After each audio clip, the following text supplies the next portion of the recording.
Have you ever wondered how to become an ethical hacker? Hacking at its core is the practice of identifying and exploiting weaknesses in systems or networks. But not all hackers operate with harmful intent. There are ethical or white hat hackers who use their skills to strengthen security and protect the digital landscape.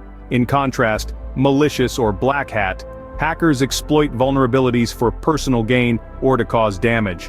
The role of ethical hacking in our digitally driven world is increasingly crucial. So, let's dive into the mindset of an ethical hacker. The hacker mindset is a unique blend of curiosity, persistence, and creativity. Imagine a puzzle enthusiast, always eager to understand how systems work. That's the curiosity talking. Then, picture a marathon runner, never giving up on a problem until it's solved. That's the persistence. And finally, envision an artist, thinking outside the box to find vulnerabilities others might miss. That's creativity. With this mindset, you have the foundation. Next, let's explore the skills you need to build on it.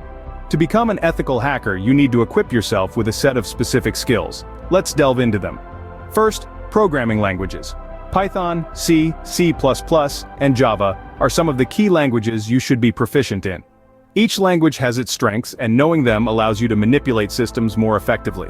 Next, networking. It's imperative to understand protocols, the OSI model, and VPNs.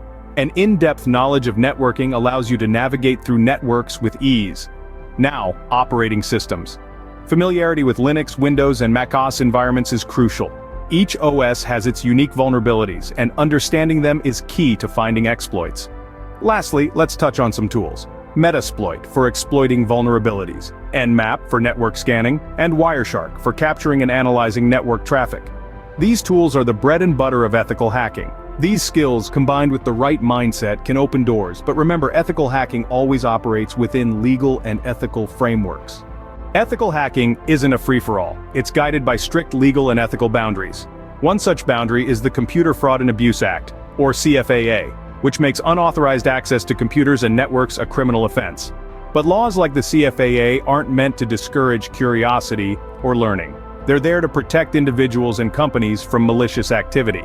That's why it's crucial to always get permission before attempting any form of hacking or penetration testing. As you see, becoming an ethical hacker is a journey that requires a blend of the right mindset, certain skills, and a strict adherence to legal and ethical norms. So, you're interested in ethical hacking. What's next? Well, it's time to hit the books and the keyboard.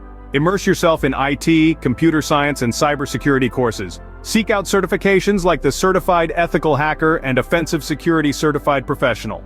Get hands-on experience through labs and platforms like Hack the Box and TryHackMe. Opportunities await you as a penetration tester, security consultant, vulnerability assessor, or security researcher. Remember, as an ethical hacker, your role is to help protect systems and data. Always use your skills responsibly and ethically.